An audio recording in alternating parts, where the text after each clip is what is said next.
एक मिनट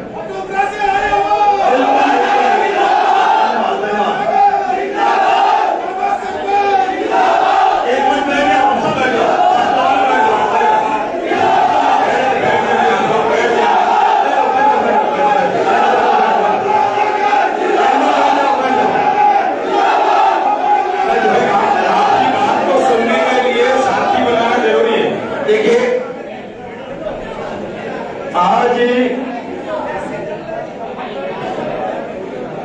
इस दूदू क्षेत्र के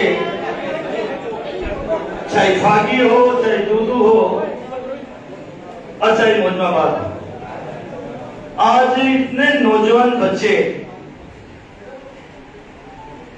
आज यहाँ आए हैं और संयोग से नारे भी इन्होंने जय जवान जय किसान लगाई है। और सहयोग है आज ऐसे आदमी की, ऐसे शख्सियत की भी पुण्यतिथि है, जन्मतिथि पुण्यतिथि है। आज ऐसे शख्सियत की भी पुण्यतिथि है, स्वर्गीय राजेश पायलट। स्वर्गीय राजेश पायलट की आज पुण्यतिथि है।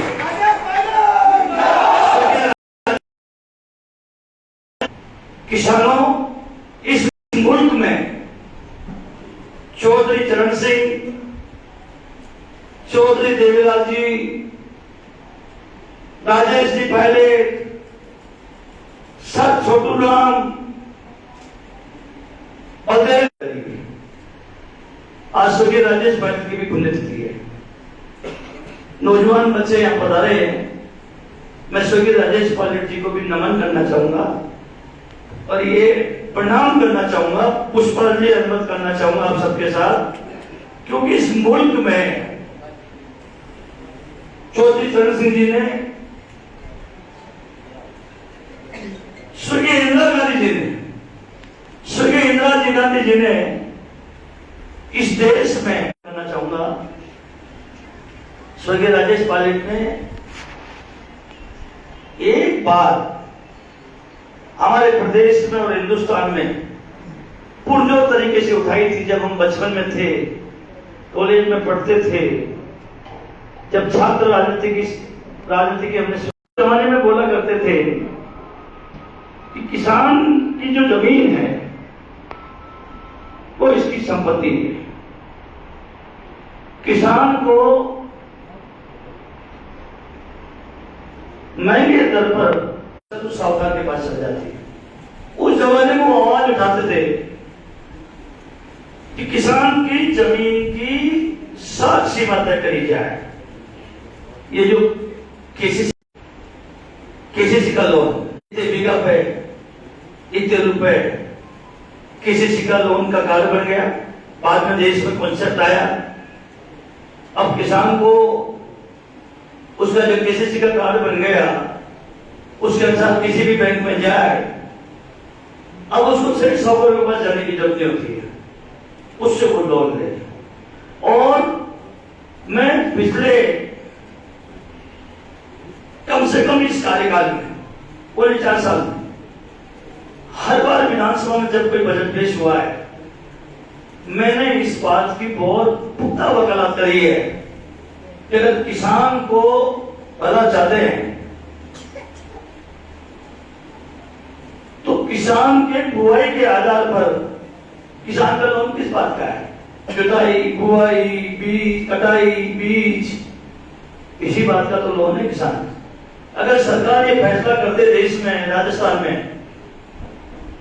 हर बुआई की गिरदावरी होती है, ये फैसला करते कि हम कितनी जमीन का जो बुआई करेगा उसकी गिरदावरी होती है, पर बीघा के उस किसान को कितने रुपए का सरकार से अनुदान देंगे। जब बुआई में अनुदान मिल जाए तो बीज, खाद, बुआई, जुताई, उसे लोन लेने की जरूरत नहीं। कभी अतिवृष्टि, कभी अनावृष्टि, कभी ज्यादा वर्षा, कभी सूखा, फसल खराब हो जाती है। 6 महीने 7 महीने आदमी काम करता है, एक ओलों का स्रोत आया और पूरी फसल को जमीन पर डाल जाता है। कई बार बरसात नहीं आए एकदम सूखा पड़ जाए, पूरी फसल खराब हो जाती है। लेकिन ये अगर इस देश में ये कॉन्सेप्ट बने कि बुआई के आधार पर किसान को अनुदान मिलना चाहिए पर बीघा के अनुसार, तो मैं समझता हूं न तो समर्थन मूल्य पे कोई खरीद करने की जरूरत पड़ेगी और न किसी केसीसी का लोन लेने की जरूरत पड़ेगी। अगर उसको बुआई के अनुसार सरकार की तरफ से पैसा मिल जाए तो किसान को कर्जा नहीं देना पड़ेगा। ये पूर्वोक्त तरीके से मैं हर विधानसभा के सत्र में मैंने भाषण दिया है। हर धीरे धीरे ये जब आवाज उठेगी, दिल्ली की सरकार के कानों में जाएगी, राजस्थान की सरकार के कानों में जाएगी, एक दौर जमाना ऐसा आएगा कि सरकार को फैसला करना पड़ेगा कि जितनी बुआई जुताई है, क्योंकि चाहे फसल खराब हो या फसल अच्छी हो तो किसान की मेहनत है, उसका काम आगे। फसल खराब भी हो गई तो कम से कम उसको कर्जा नहीं लेना पड़ेगा। पहले ही सरकार बुआई पे पैसा देती, जिसमें बीज का, खाद का, सबका पैसा होता है। ये कॉन्सेप्ट जब आएगा देश में, तभी हमारे किसान की समृद्धि है। आज जो आप आए हो, नौजवान बच्चे आए, आप भविष्य है विद्युत विधानसभा क्षेत्र का, आपसे कोई छुपा हुआ नहीं। जब मैं 1998 में आया था, एक तहसीलदार बैठता था, सबसे बड़ी पोस्ट तहसीलदार थी। मेरे 55 ग्राम पंचायत थी जब मैं एमएलए बना था। एक पंचायत काटोदा फुलेरा में थी, वो पंचायत दूध की थी। उन पंचायतों में से भी 11 पंचायत ऐसी थी जो सड़क से ही जुड़ी हुई नहीं थी, जो डामर सड़क से भी जुड़ी हुई नहीं थी पंचायत मुख्यालय। आज धीरे धीरे दौर आया, हमने कॉन्सेप्ट लिया, डीडीपी में कराया दूध ब्लॉक को। भाग्य हमारे बाद में आया, इसलिए भाग्य वाले लोग डीडीपी ब्लॉक में नहीं शामिल हो पाए। उसका हमें इतना बड़ा फायदा हुआ जब देश में, प्रदेश में सड़क जोड़ने का मामला, गांवों को जोड़ने का मामला प्रधानमंत्री ग्रामीण सड़क योजना में बना। प्रधानमंत्री ग्रामीण सड़क योजना का नाम पूर्व प्रधानमंत्री स्वर्गीय अटल बिहारी वाजपेयी ने दिया। राजीव गांधी जी के जमाने में भी पंचायत मुख्यालय जोड़ने की स्कीम थी, 1500 की आबादी के जोड़ने की स्कीम थी, फिर 1000 तक की आबादी की स्कीम राजीव गांधी जी के जमाने में आ गई थी। फिर अटल बिहारी वाजपेयी जी ने प्रधानमंत्री ग्रामीण सड़क योजना, जनसंख्या के अनुसार दूदू और मोहद्दाबाद कुछ पंचायतें 20-22 उतर गई, फुलेरा में और गड़बड़ा। हमने इस पूरे ब्लॉक को डीडीपी ब्लॉक बनाया। उसका क्या फायदा हुआ? जब पूरे राज्य में गांव को सड़क से जोड़ना था प्रधानमंत्री पीएमजीएसवाई में, तो जो गांव 1000 की आबादी का था, हम वहां राजस्थान में 1000 का जोड़ रहा था, दूदू में 500 की आबादी का जोड़ रहा था। जब राजस्थान में 500 का जोड़ रहा था, तो दूदू में 250 की आबादी का गांव डामर सड़क से जुड़ गया। हम राजस्थान में सबसे 250 की आबादी की सड़क हमने सबसे पहले हमने बनाई। पानी भी आप जानते हो बहुत तकलीफ का मामला था, बहुत आंदोलन किए। दूदू भागी की जनता तो इतना तपस्या नहीं करी, भागी की जनता तो एक ही बार भोजपुरा गई है। कल जब बिशनपुर की योजना के लिए मैंने भोजपुरा में प्रोग्राम रखा था, जब मुख्यमंत्री जी अशोक गहलोत जी वहां आए थे, बस एक ही बार गई। दूदू की जनता ने तो कोई 5-10 बार इस पानी के लिए मेरा साथ दिया है, संघर्ष किया है। सबसे पहले हम नरेगा गए करीब, सबसे पहले मैं ट्रेन से पानी लाया। राजस्थान में 5 जगह ट्रेन से पानी आया था, उसमें एक दूदू थी, बिशनपुर बांध से भर। नरेगा में हमने वो बनाया था स्टोर, आगे एक साबर में स्टोर बनाया। कोई 20-25-30 हजार आदमी हम दूदू में नरेगा में इकट्ठे हुए। इसके बाद में हम लोग योजना मंजूर कराई, अशोक गहलोत से उद्घाटन कराया। आज भी मुझे याद है 4 जून 2002 को बिशनपुर दूध योजना मंजूर हुई। 17 सितंबर 2003 को अशोक जी गहलोत ने इस बिशनपुर योजना का शिलान्यास लगाया दूदू में। 17 सितंबर 2003 फिर कोई ऐसा राजनीतिक दाव पेच आया, राज बदल गया, बिशनपुर के पानी के काम को रोक दिया। दूदू के लोग 2 बार हमने जयपुर भर दिया। 2,500 ट्रैक्टर ट्रॉली किसको बोलते हैं, भाग्य वालों ने नहीं देखी होगी। 2,500 ट्रैक्टर ट्रॉली लेके हम जयपुर पहुंच गए। अमरूदों के बाग को हमने भर दिया। मैंने घोषणा कर दी मैं आज विदा कर लूंगा। मुझे आज भी याद है वो 27 जनवरी थी। मैंने 4 महीने का टाइम दिया था, फरवरी, मार्च, अप्रैल, मई। मैंने कहा था 28 मई तक अगर मेरी दूधू की धरती पर अगर बिजली का काम चालू नहीं होगा तो मैं आज विदा कर लूंगा। और राजस्थान के 3 संभाग जाते हैं दूधू से, अजमेर, जोधपुर, उदयपुर, 3 संभाग दूधू से गुजरते हैं। मैंने कहा था इस राजधानी का संपर्क छुड़ा दूंगा 3 संभागों का। मजबूर होना पड़ा, मैंने आंदोलन चलाया। 22 तारीख को वसुंधरा जी आई जब उस राज्य में भी, और उन्होंने शुभारंभ का एक नया नाटक लिया। जबकि योजना में शिलान्यास होता है और लोकार्पण होता है। शिलान्यास जो उन्होंने किया था, काम शुरू नहीं हुआ, काम बन के तैयार, लोकार्पण हो नहीं सकता था। फिर अशोक जी गए, फिर वसुंधरा जी आई, उनको भी मैं साधुवाद दूंगा। और फिर उन्होंने क्योंकि मौला नगर ने अनाउंस कर दिया तो मैं हाथ उठा कर लूंगा, दूधू में काम चल। तो मैं आपसे इतना ही कहना चाहता हूँ, दूधू ये नौजवान बच्चे हैं, इन जवान बच्चे दूधू वालों को बहुत कम को मालूम होगा। ये विवेकानंद मॉडल स्कूल ये मेरे जमाने में सेंक्शन हुई थी। मैंने इसकी 2009 में जमीन का आवंटन कराया था। जमीन का आवंटन 2009 में विवेकानंद स्कूल का मैंने कराया था। उस जमाने की बात कर रहा हूं। 2-3-4 साल लग गई। कॉलेज आपके दूधू में प्रदेश के मुख्यमंत्री ने यह घोषणा की थी अशोक गहलोत ने कि राज्य में एक भी कॉलेज खुलेगी तो सबसे पहले राजस्थान में दूधू खुलेगी। उन्होंने आदेश जारी किए, उन्होंने उस समय आदेश जारी किए, सरकार ने कॉलेज खोलने का आदेश कर दिया। सरकार बदल गई।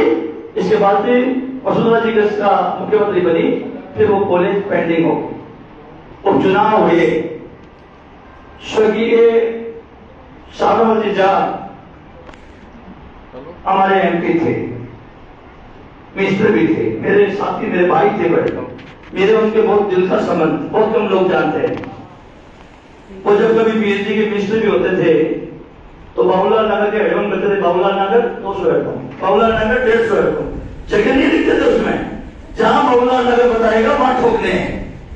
तो स्वर्गीय राजेश गोस्वामी की साबरमती जाट की देहांत हो गया, सर्गवास हो गया, उपचुनाव हुआ। मुख्यमंत्री जी को, वसुंधरा जी को सब जगह आना था विधानसभा में। जब दूधू का आने का नंबर आया तो मुझे तारीख मिली कि भाई दूधू में गाड़ोता आएंगे। मैंने वसुंधरा जी को लिखाया कि मैं 2-3 हजार लोगों के साथ आपको ज्ञापन देना चाहते हैं। वसुंधरा जी भी अच्छी नेता है, मेरे प्रति भी उनसे बहुत व्यक्तिगत अच्छे संबंध है। मेरी तो बेटी की शादी में भी आई थी, वो जो मुख्यमंत्री थी। तो उधर से फोन आया कि आप क्या ज्ञापन देना चाहते हैं।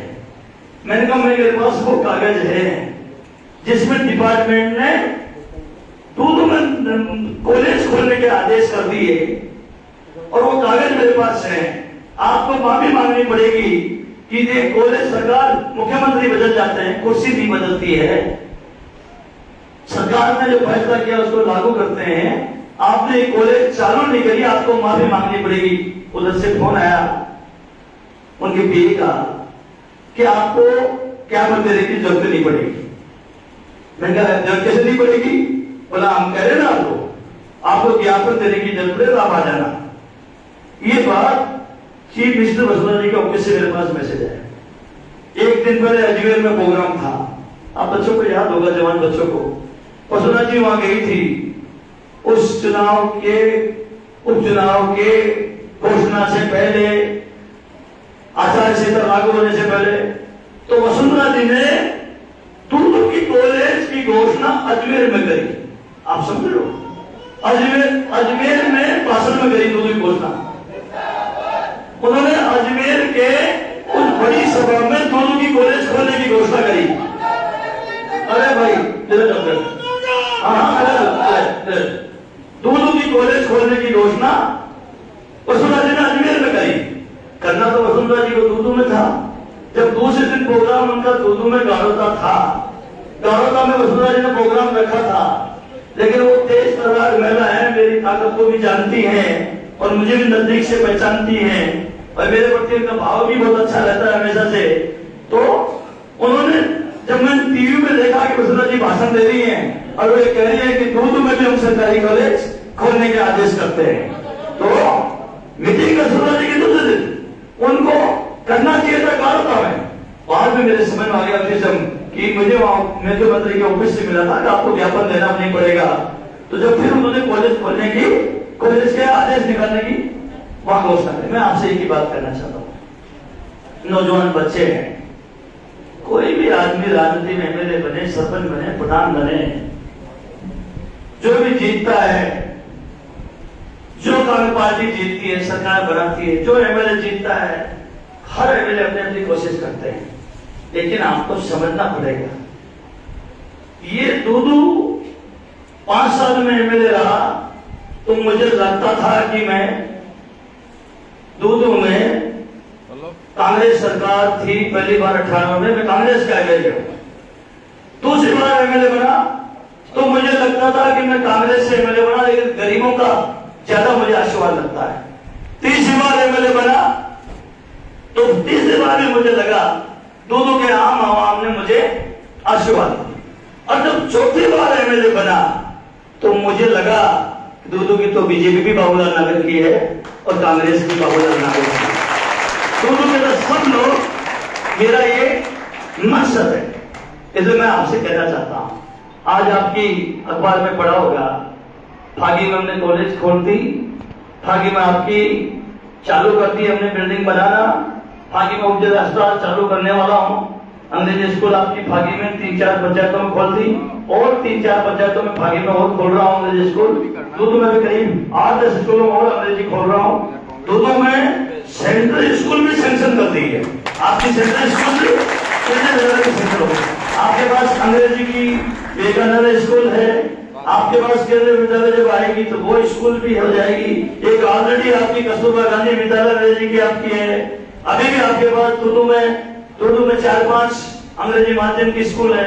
आने वाले टाइम में 7-8 और अंग्रेजी माध्यम की स्कूल खोल रहे हैं। दूदू में कॉलेज भी आपकी बन गई है, दूदू में गर्ल्स से, क्योंकि बच्चियां आज भी कई माँ बाप ऐसे हैं, आप खुद भी जब मनन करोगे तो समझ जाओगे कि जितने लोग बैठे हैं इन सबके भी बहनें हैं।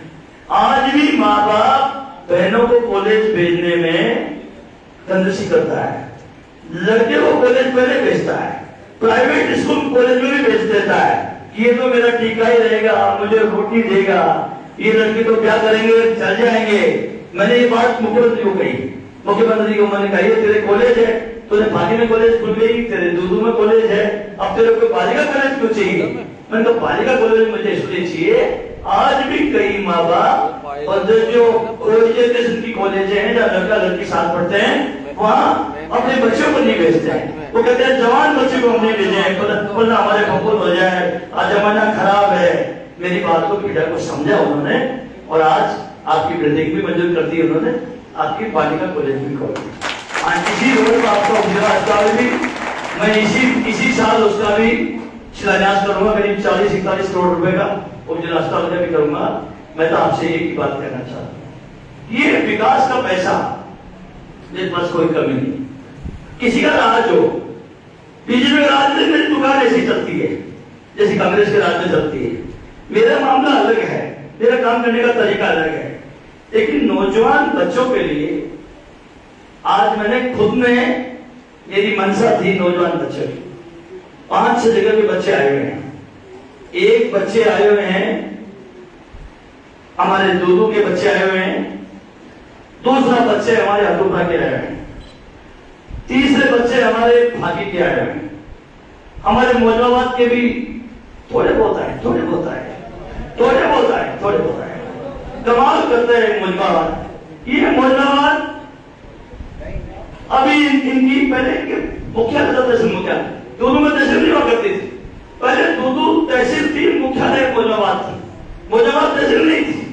मौजूदाबाद में तहसील खोलना, मौजूदाबाद में पीठ पंचायत समिति खोलना, मौजूदाबाद में थाना खोलना, मौजूदाबाद में ब्लॉक सीएमएचओ कार्यालय खोलना, मौजूदाबाद में ब्लॉक शिक्षा अधिकारी का कार्यालय खोलना, मौजूदाबाद में एसडीएम कार्यालय भी 10-20 दिन में एसडीएम कार्यालय के भी आदेश हो जाएंगे, मौजूदाबाद में एसडीएम कार्यालय खोलना। और कम से कम 200-250 ऐसे परिवार है जो सरकारी जमीन में रहते थे सवाई चक में, उनको मैंने आबादी में किया है 200-250 लोग। और मौजूदाबाद में फर्क पड़ता नहीं, इनके काम से कोई मतलब नहीं। जब मौजूदाबाद मैंने एसडीएम कार्यालय खोला, पंचायत समिति कार्यालय खोला, तो श्रीराम बुढ़िया के साइड वाले लोग, अब श्रीराम बुढ़िया तो ब्लॉक का अध्यक्ष है, अब ये तो बड़ा नेता हो गया, पहले तो सरपंच था ये, तो उधर के लोग विरोध कर रहे थे। आपको पंचायत समिति खोलनी है तो पिछुड़ में खोल दो, मैदान में खोल दो, दर्दों में खोल दो। हम कहाँ जाएंगे मौजूदाबाद में? जब एसडीएम कार्यालय खोलने, थाना खोलने का मामला आया तो थाने में भी विरोध करना शुरू कर दिया। इसी तरह जब एसडीएम कार्यालय का मामला आया तो अब एसडीएम तो हमारे बीच में खोलो, तहसील बना दिया, अब एसडीएम तो उतर। मैंने कहा यार तुम्हें क्या प्रॉब्लम है, तुम दूर में जाते हो, 15-20 किलोमीटर 30 किलोमीटर जाना पड़ेगा। मैं ऐसी व्यवस्था कर देता हूँ कि मैं जैसे ही आप गिलानी आओगे और 5.5 किलोमीटर में मौजूदाबाद पहुंच जाओगे। कैसे पहुंच जाओगे? मैं नई डामर रोड बना देता हूँ। कोई 1.25 करोड़ रुपए मैंने गिलानी से मौजूदाबाद नई डामर रोड के लिए दिया है। ये सीधा का सीधा, इनको जाने में प्रॉब्लम नहीं होगी, उधर जाने में दिक्कत नहीं होगी। इसलिए मैं आपसे यही कहना चाहता हूँ, आप जो भी आए वो राष्ट्र के साथ आए नहीं, मेरे हिसाब से आए नहीं, वो अलग मामले में आए, बच्चों के लिए नहीं आए। कॉलेज स्कूल खेल मैदान के लिए वो राष्ट्र के लोग नहीं आए, वो राष्ट्र के लोग बाद में रख ले। तो एक तो है अधूरा, अभी बाबा बैठा सुनो बाबा, आपका जो अधूरा है ये हिंगोलाव पंचायत, मेरी बात सुनो, ये पूरे विधानसभा में हमारा भरम मेंटेन करती है। सबसे ज्यादा अगर कोई सरकारी सेवा में नौजवान नौकरी में है तो हिंगोलाव पंचायत हमारे इस पंचायत के लोगों ने बलिदान भी दिया है। इस पंचायत के लोग कई नौजवान बच्चे देश के लिए शहीद भी हुए। और मेरा मन इसीलिए तो था, आपने देखा होगा मैंने आपके हॉस्पिटल खोला, अभी जब जीतते ही आपकी निमा थे नरेंद्र लेकर साकुर नई रोड बनाई। इसके बाद बाबा ने कहा स्कूल में कमरे ले लो, 3-4 कमरे ठोक दिए, 4 कमरे बना दिए। फिर बाबा कहता है अटूपुरा से रेलवे स्टेशन की रोड दे दो, मैंने वो भी रोड एक तरह से सैंक्शन कर दी, वो भी 2-4 दिन में सैंक्शन कर दिया। फिर बाबा कहता है कहां से सौरभा की रोड सैंक्शन कर दो मेरी बात, मैंने वो भी सैंक्शन कर दी। मैं ये कहना चाहता हूँ, सहकारी समिति में नहीं बोलूंगा, सहकारी समिति का तो हिंगोलाव पंचायत में तो खुलनी चाहिए, और वो किधर खुल रही है वो तुम लोग जानो, लेकिन सहकारी समिति हिंगोलाव में होनी चाहिए, वो भी आपकी तय होगी। मैं ना आपसे इतना ही कहना चाहूंगा, आप खेल मैदान आपका है कम है, बत्ती उसकी कोई चिंता नहीं।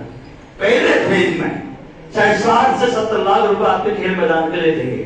आप अडोबरा से इतनी दूर से आए हो, ये आपकी मांग में मंजूर कर लेता हूं।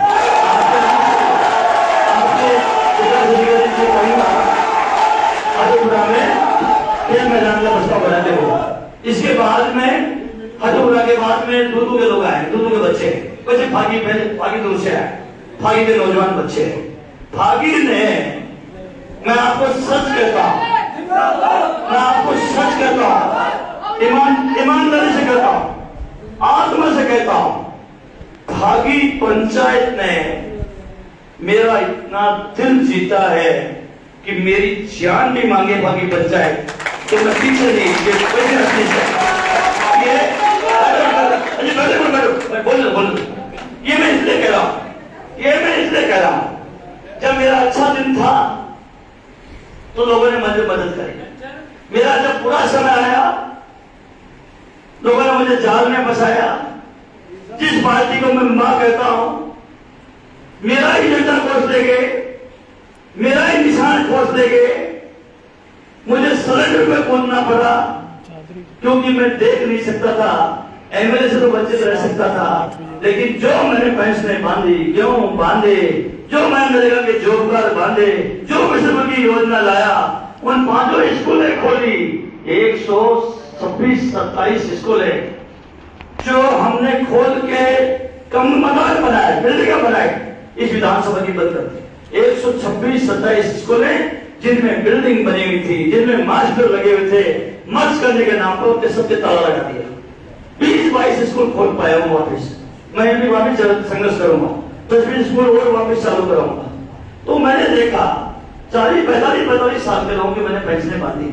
जब 58 में बनती थी, जब ये नियम था कि जिसके बालिग औलाद होगी उसको पेंशन नहीं मिलेगी, और मैंने पेंशन बना दी, बाप की भी बना दी, बेटे की भी बना दी, सास की भी बना दी, और कई जगह बहू की भी बना दी।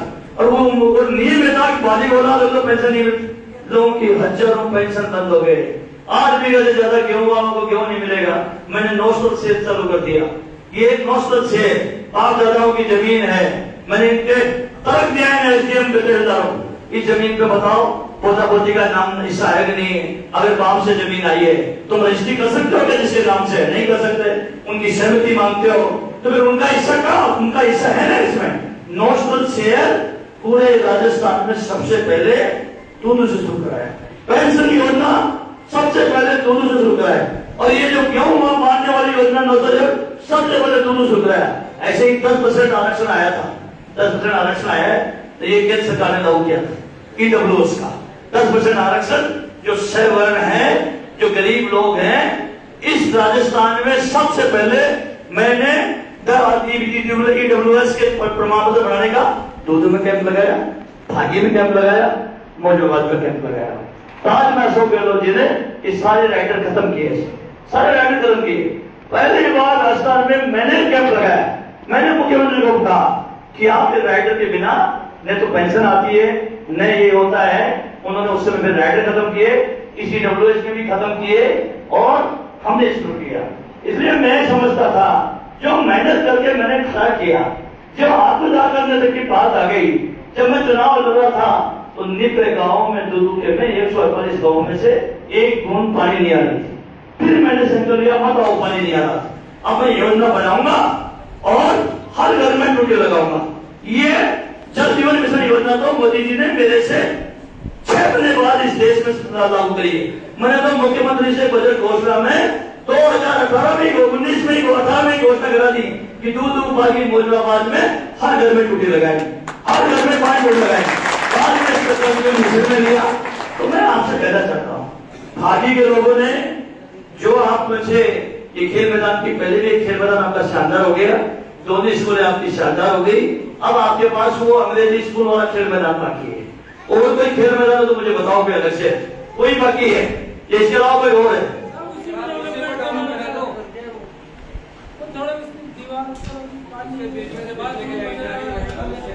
नहीं, अगर 5-10 लाख रुपए देना हो मेरी बात सुन, वो आपने आवास किसी से बनाया है थोड़ा बहुत, मेरा भी है, मेरे कोटे का पैसा उसमें, मैंने भी मोहल्लेवाल बनाई, आपने इधर से बनाया है, मैं उसमें भी लगा दूंगा। पर आप उन बच्चियों के बारे में नहीं सोचते हो क्या? जो बच्चियां आप नहीं चाहते हो मेरी बेटियां भी खिलाड़ी बने, मेरी बेटियां भी तरक्की करें। मैं तो आप जाओगे उसमें लगा दूंगा। इनमें 10-5 लाख रुपए खंभा के तारा बने तो मैं लगा दूंगा, मैं आपसे आज घोषणा करता हूँ बता दूंगा। लेकिन इसमें 60-70 लाख रुपए लगेंगे। आप कहाँ लगाओगे 60-70 लाख रुपए? अगर नई जगह लगाओगे तो कम से कम बाउंड्रीवाल भी बना लोगे, ट्रैक भी बना लोगे, आपके भी काम आएगा। अगर नई जगह लगाओगे तो फिर भी आप कहाँ चाहते हो? उसी में चाहते हो। चलो कोई बात, आपके 60-70 लाख रुपए उसी में आपके भी मंजूर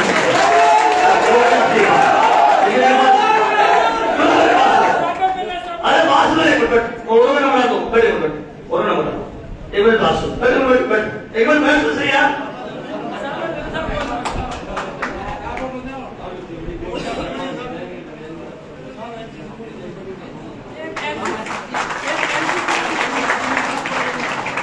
चल बैठो। देखो तुम्हारी कॉलेज तो वो कॉलेज है, दूदू में केवल आर्ट्स और बजट पे कराई थी मैंने कॉमर्स, और तुम अभी आए हो और फिर तुम्हारे साइंस भी है, आर्ट्स भी है, कॉमर्स भी है। बाकी तुम तीनों से करती है, आपने तो तीनों से करती है, साइंस आर्ट्स कॉमर्स तीनों करती है। कोई बात नहीं, आपको भागी पंचायत की वजह से खेल हो रहा है, भागी तहसील में थोड़ी खेल हो रहा है। ये जो बार क्योंकि भागी पंचायत के लोगों ने 2450 वोटों से चुनाव जीता है, मैं खुद ही कह रहा हूँ, मैं आज तक दोनों बात करूँ, हाँ कैसे दोनों एक बार जीता हूँ दोनों से। मैं आज तक दोनों पंचायत समिति से कभी भी हार के नहीं गया, जीत के जाता हूँ। लेकिन भागी तुमसे ज्यादा बोलना चाहता हूँ। भागी में 20 पंचायत है फिर भी डिफरेंस भाई का ज्यादा रहता है। आप इससे अंदाजा लगा जाओ, आप इससे अंदाजा लगाओ, एक कस्बा है और अकेली पंचायत में मुझे 2450 वोटों जिता है। ये हो सकता है क्या? नहीं, मेरे पास न फूल था, न हाथ था, न मेरे पास जाति थी और 2450 वोटों से सरेंडर हो जाता है ना। तो इनका तो हक बनता है, इनका तो अपना हक बनता है। इसके अलावा भी मैं कहना चाहूँ, अभी एक चीज और, आपके भागी में मेरा मौका बैठने तो अगली बार, क्योंकि मैंने तो भागी में करा दिया था। भागी में आपकी ITI कॉलेज मैंने कर दी थी, ITI कर दी थी आप, लेकिन वो भाई के नाम से ही है। वो मैंने खोली थी, मैंने मौला नगर, वो ITI मैंने खोली थी भाई की। मैं नहीं था। बाद में आपने कैसे ऐसे आदमी को, अंगारी को उसका पकड़ा दिया जो दाढ़ी बनाने के चक्कर में गाल भी काट लिए, कान भी काट लिए खुद के। दूध विधानसभा छोड़कर, मतलब वो दूध भाई को छोड़कर वो असुले बना दिया। देखो ना उसमें भागी लिखा हुआ है, असुले की नहीं हो, वो भागी में खोला।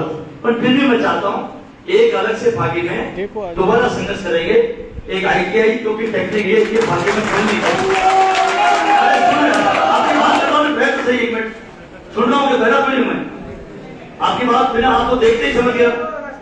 हाँ वो भी करूंगा, ये दूसरा मामला है, वो अभी करूंगा 10 मिनट। मैं इनके साथ बोल रहा हूँ, मैं 10 मिनट ये बात करूँ। इसलिए मैं आपसे कहना चाहता हूँ, आपका ये आपका जो बता रहे खेल मैदान उसी में कर देगा और ऐसे जो मैं बात कर लूंगा। इसको अपने तो गोली कानों से बढ़ने से नहीं, अपने तो फिर बजट पेश होगा जनवरी फरवरी में, तब करा दूंगा। जब मुख्यमंत्री बजट पढ़ेंगे तो फिर करा दूंगा। हमारी क्या दिक्कत है? कहीं कहाँ जाएंगे? अभी तो एक बजट तो मेरे इस कार्यकाल का ही बाकी है, जो बाकी बच रहा है फिर करा दो। इसलिए आपके भी कर देंगे, आपके अब्दुल कलाम के भी कर देंगे, आपके दूधू के जो खिलाड़ी लोग, बच्चे लोग आए। देखो सुनो, एक बात बंद, आपकी भाई की बात होगी, दूधू के लोगों को मनन करना पड़ेगा। अरे सुनो, तुम तो मोटा बात बोलो, मेरे क्या मैं बोल रहा है? मैं बात कह रहा हूँ तो समझ नहीं पा रहे तुम। इस दूधू को कहां से कब पहुंचा दिया? ये भागे वाले लोग बोले समझते नहीं, पूरी तरह मेरी मनसा को नहीं समझ रहे हैं। मैं आपको एक बात समझाता हूँ, समझो। मुख्यमंत्री ने बजट घोषणा पर विधानसभा में घोषणा करी कि नए जिले बनाएंगे। पता है नए जिले में कौन कौन से एरिया है? नए जिले में एक तो है सांबर भुलेरा, एक है कोटपुटली और तीसरा नाम है साबरा। वो नाम नहीं है, तीसरे नंबर पे है।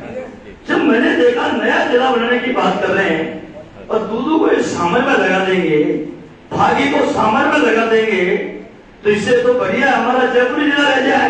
कि भाई जयपुर जिला रह जाए वही बढ़िया है हमारा। हम कहाँ सामर में कोने में जाएंगे? जयपुर में तो हमारी राजधानी है, दुनिया भर के काम है। तो फिर मैंने 2 काम किए हैं।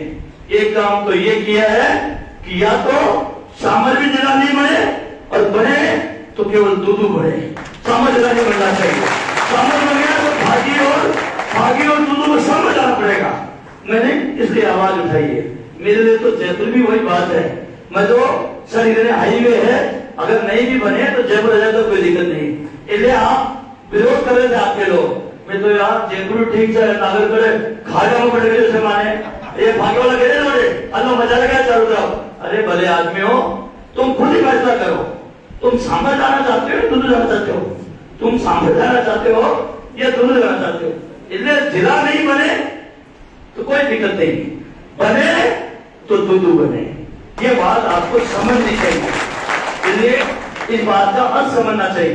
कई ऐसे तबके टाइप के लोग हैं, उनको कोई मतलब नहीं है डेवलपमेंट से, विकास से कोई मतलब नहीं। कभी बात नहीं करेंगे आपके भागी में कि आपने कॉलेज भी खोल दी, अस्पताल भी खोल दिया, स्कूल भी खोल दी, आपने एक स्टेट हाईवे भी कर दिया भागी से। कोई कभी नहीं बोलेंगे, आपको कभी नहीं बोलेंगे। वो बोलेंगे तो क्या बोलेंगे? अरे यार तू खाटा में जा पड़ेगा चावल तो अब तो तुझे बुरी बढ़िया था। वो उनको मतलब नहीं है, वो केवल अफवाह फैलाते हैं, वो केवल भ्रम पैदा करते हैं। अब निश्चित रहो, अगर या तो बने और बने जयपुर जिले में तो दूधू बने, ये तो आप भी सहमत होंगे। या समझ बने, समझ आना चाहते हो भागी वाले को, समझ आना चाहते हो तो तुम्हें समझना पड़ेगा।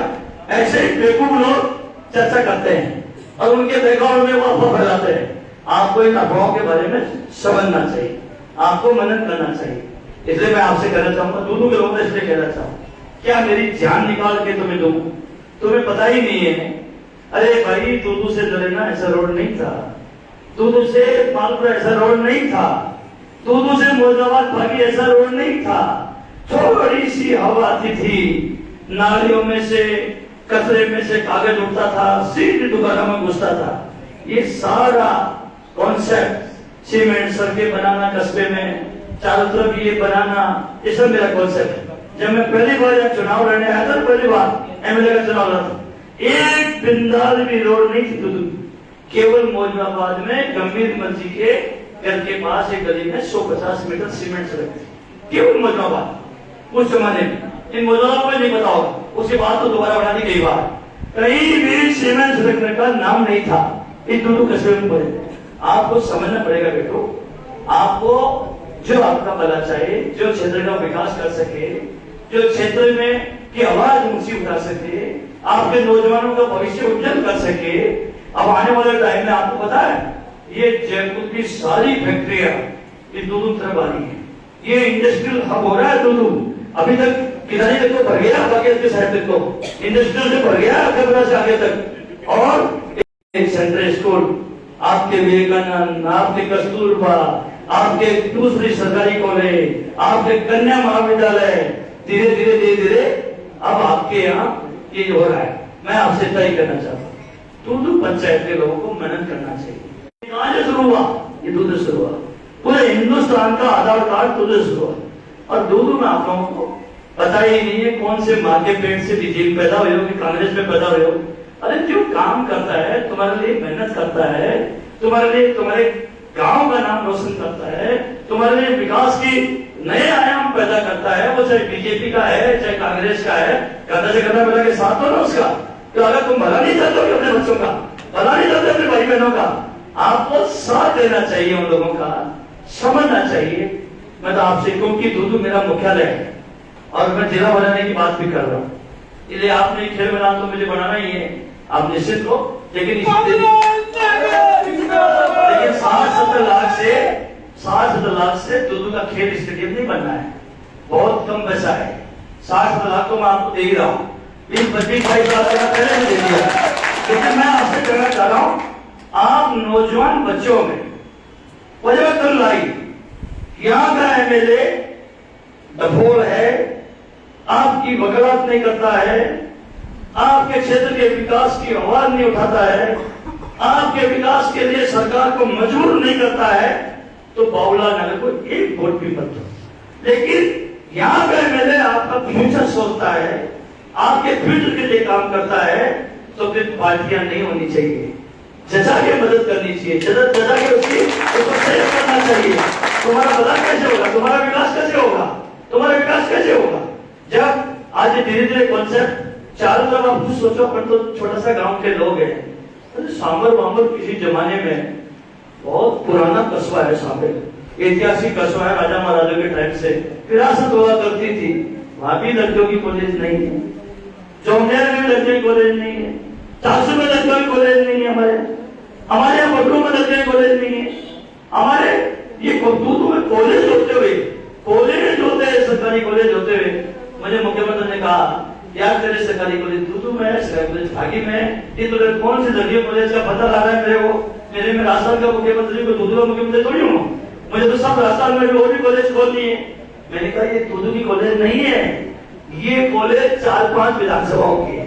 ये 4-5 विधानसभा की बच्चियां अगर कोई सोचे कि हम सरकारी कॉलेज में पढ़ना है तो दूधू सेंटर में, भागी के भी सेंटर में दूधू आता है, फुलेरा के सेंटर में दूधू आता है, बगलू के भी सेंटर में दूधू आता है, और किशनगढ़ के सेंटर में दूधू आता है, और मालवा के सेंटर में दूधू आता है।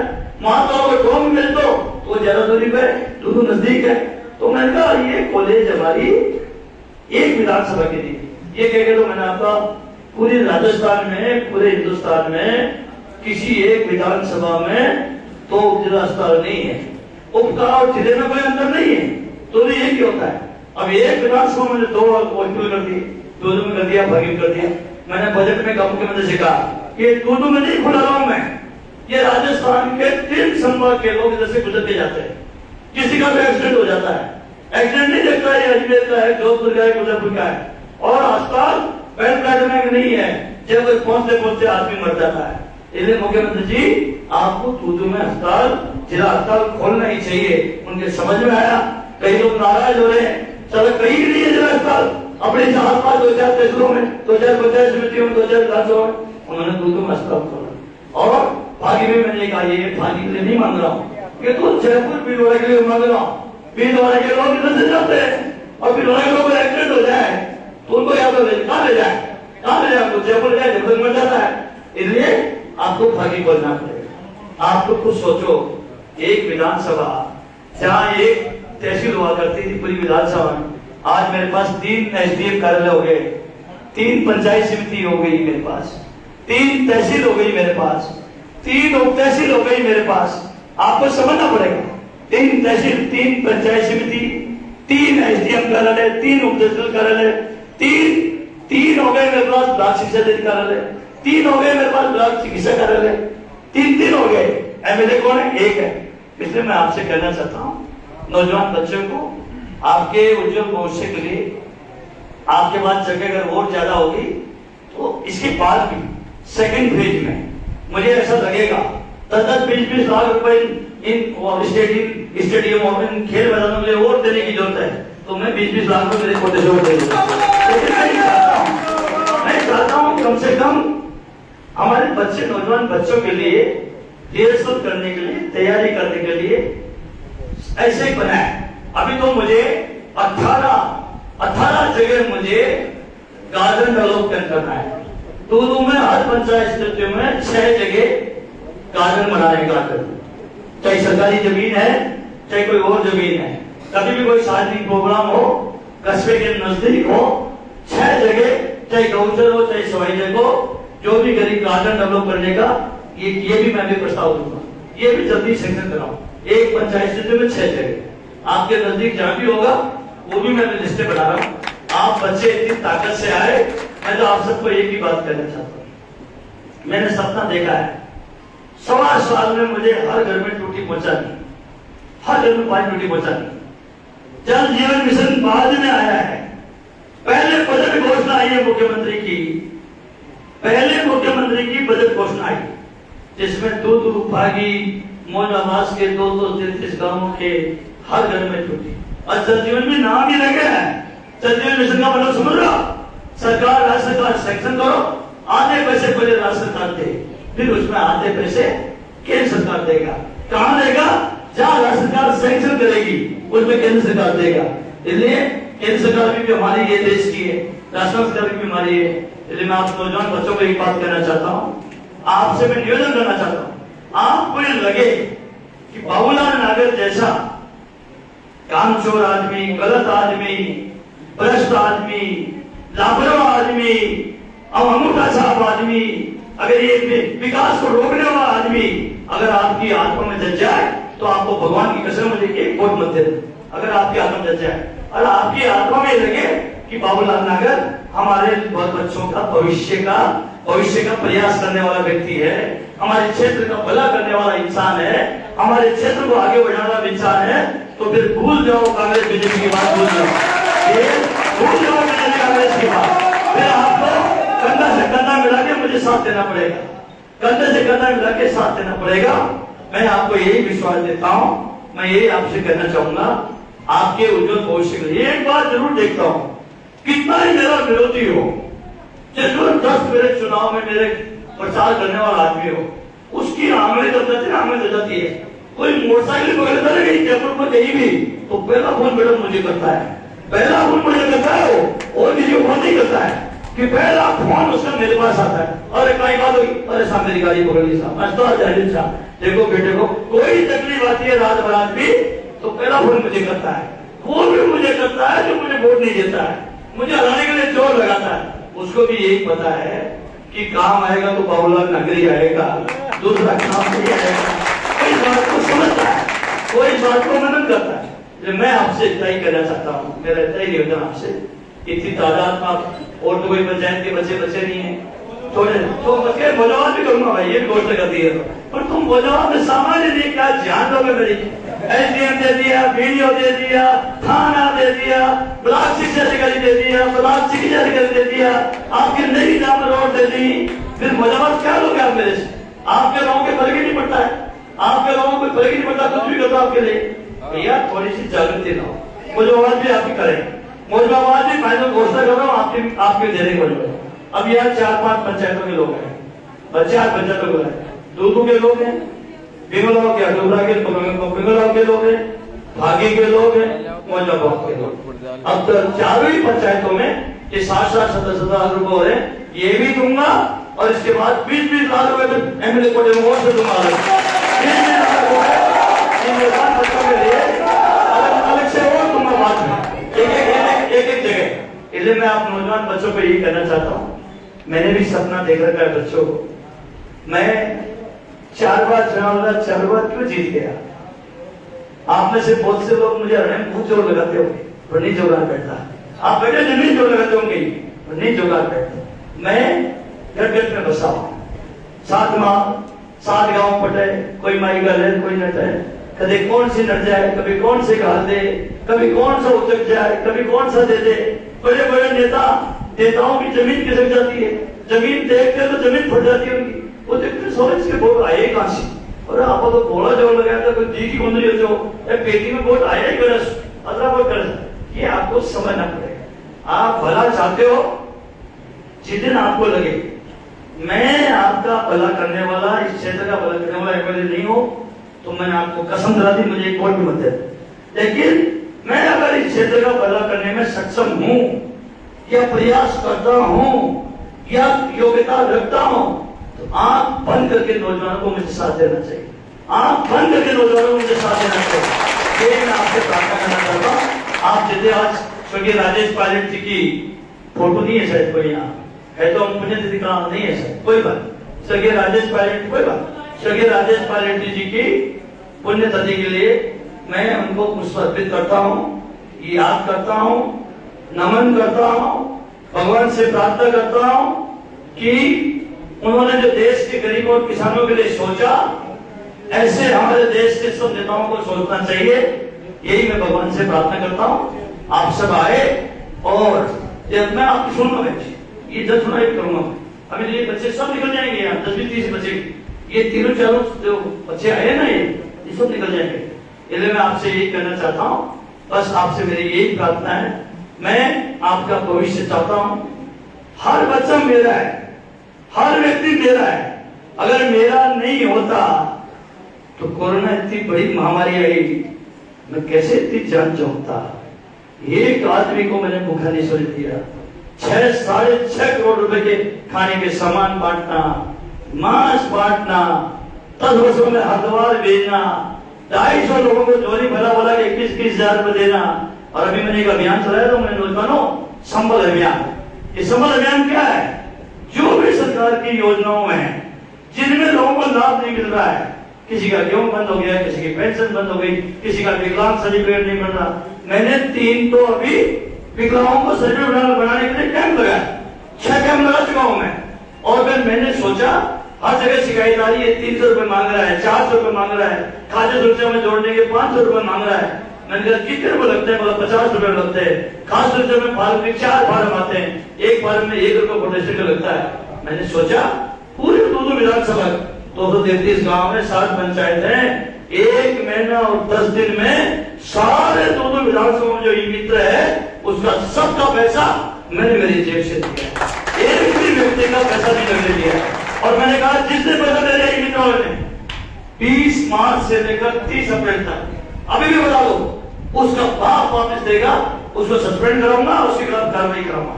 2-3 जगह मुझे शिकायत करूंगी। आप सोचो, करीब 4.5 लाख रुपए मैंने मेरी जेब से भुगतान किया है, उस आदमी ने भी भुगतान किया है जो नागरिक को हराने के लिए जोर लगाता है, जो बगला वगैरह को गाना गाता है, हरा दो, उसको भी पेंशन मिल जाए, उसका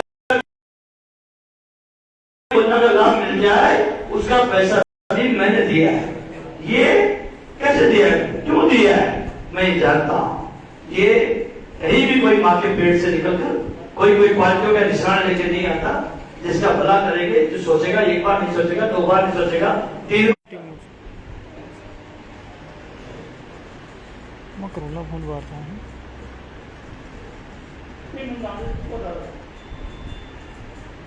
मैं भी वापस कॉल बैक करता हूँ, मैं भी यार 5-7 नौजवान बच्चे हैं, आदमी मिला है तो वापस कॉल करूँगा। इसलिए भाइयों, मैं एक ही बात कहना चाहूंगा, मैंने पाठ्यक्रमों कहना चाहा, मेरा प्रयास है आपका बड़ा काम आपके अंग्रेजी स्कूल में खोल दूं मैं, ये खुलाने की चाह रहा हूँ, मैंने लिख के भेज दिया आपके पाठ्यक्रम में अंग्रेजी स्कूल में खोलना चाह रहा हूँ, क्योंकि यहाँ के बच्चों ने बहुत मेहनत करी। यहाँ के बच्चे कभी कभी मैं रात बरात सुबह शाम कभी मुझे निकलना पड़ता है ना, कभी मैं जा रहा हूँ तो यहाँ के बच्चे पसीने में तर मिलते हैं, सर्दियों में भी पूरा हाफ पैंट टी शर्ट भिगा हुआ मिलता हूँ, इतनी प्रैक्टिस करते हैं और इतनी प्रैक्टिस करते हैं बच्चे। ये मेरा मंशा है उस एरिया में आपके, मैंने साकुल अंग्रेजी स्कूल खोल दी वैसे, लेकिन मेरा मंशा है, मैंने भी लिख के दिया है मंत्री को कि आदोपुरा में भी अंग्रेजी स्कूल खोलो। मैं आपके अंग्रेजी स्कूल को खोलने का प्रयास कर रहा हूँ। आप जितने लोग इतनी बड़ी तादाद में आए, इतने नौजवान बच्चे आए, बिना 60-70 लाख रुपए तो आपका स्टेडियम कर दूंगा, और जहां 60-70 लाख रुपए दूंगा वहां 20-20 लाख रुपए मेरे एमएलए कोटे से लक्ष्य दूंगा। आपसे निश्चित लोग एक करोड़ में 87 लाख हो जाएंगे, 90 लाख हो जाएंगे, आप निश्चित रहो। लेकिन वजह है, अरे 18 साल के नौजवान को इस देश में राजीव गांधी ने वोट का अधिकार दिया। वो ये चाहता था इन नौजवानों में देश चलाने में भी नौजवानों की भागीदारी होनी चाहिए, राज चलाने में नौजवानों की भागीदारी होनी चाहिए। राजीव गांधी ने इस देश में 18 साल के नौजवान को मत देने का अधिकार दिया है, और उस मत को मनन करके यूज करना चाहिए। गड़बड़ तो बावला ना उड़ा दो, कुछ मत दो, जमानत करा दो, और गड़बड़ नहीं है तो भूल जाओ कि यार बावला नगर क्षेत्र का भला करता है, हमारी सुनता है, हमारा भला कर दो, अंदर से करना मिला के चोर करके मदद करो, मदद भी जोर से करो कि मुझे पूरा ध्यान देना पड़े। और मैं तो, मेरे घर में भी जवान बच्चा है, ये विक्की मेरा बेटा है, ये जवान लड़का है, ये मुझे कहता रहता है आप ये जो एमएलए कोटे में देते हो, ये पूरे दूध में सबसे ट्रैक भी नहीं बना देते हो बच्चों के लिए, ये पूरे दूध में बात करता है, ये 60 में कहता है मुझे, ये पूरे नौजवान बच्चे आपके साथ रहेंगे, आने वाले टाइम में नंबर में डलेंगे। ये हमारा एक सरपंच बेटा है बरू बाबा, पता नहीं 10 साल का है, 15 साल का है, ये तो बेटे हैं, कोई 30 साल का है, कोई 40 साल का रहेगा, 40 साल तक वोट देंगे, बाबा का क्या भरोसा, 15 साल बाद में घुट जाए, 20 साल बाद में घुट जाए, 10 साल बाद में घुट जाए। तो ये कहता रहता है आपके पास, आपके जो पुराने लोग हैं वो देखो सामने बैठे हैं कि हमारे महाराज जी काली मूछ वाले दिख रहे ना, साबा काला लंबी जल्द मूछ है, अभी सफेद नहीं आई, सफेद मूछ आई नहीं थी, एक काली दिख मूछ। तो ऐसे मोदी बुजुर्ग लोग, ये बुजुर्ग लोग 60-70 के पार हो गए, मैं भी 60 से ऊपर निकल गया। ये आने वाला समय आप लोगों का है, ये नौजवान बच्चों का है, इसलिए मेरी मंशा है कि आप विचार आराम से अपने विवेक का इस्तेमाल करो। मैं तुम्हारे कोई काम आ सकता हूँ, तुम्हारे भले के लिए काम आ सकता हूँ, तो मैं आपको विश्वास देता हूँ, मेरे दरवाजे आपके लिए, सब बच्चों के लिए, किसी की सिफारिश की जरूरत नहीं, उन्हें किसी की सिफारिश की जरूरत नहीं। अगर नौजवान बच्चा है, किसी भी जाति का है, वो अपने भले के लिए मुझसे बात करता है, तो मेरे दरवाजे आपके लिए खुले मिलेंगे। आप इतनी बड़ी तादाद में आए, आप सबका बहुत बहुत धन्यवाद। आज स्वर्गीय राजेश पायलट की पुण्यतिथि है, मैं चाहूंगा 3 नारे स्वर्गीय राजेश पायलट अमर रहे, क्योंकि आज किसान नेता की पुण्यतिथि है, इसलिए मैं चाहूंगा 3 नारे, स्वर्गीय राजेश पायलट, स्वर्गीय राजेश पायलट, स्वर्गीय राजेश पायलट। बहुत बहुत धन्यवाद आपको, धन्यवाद, जय Hind, thank you very much.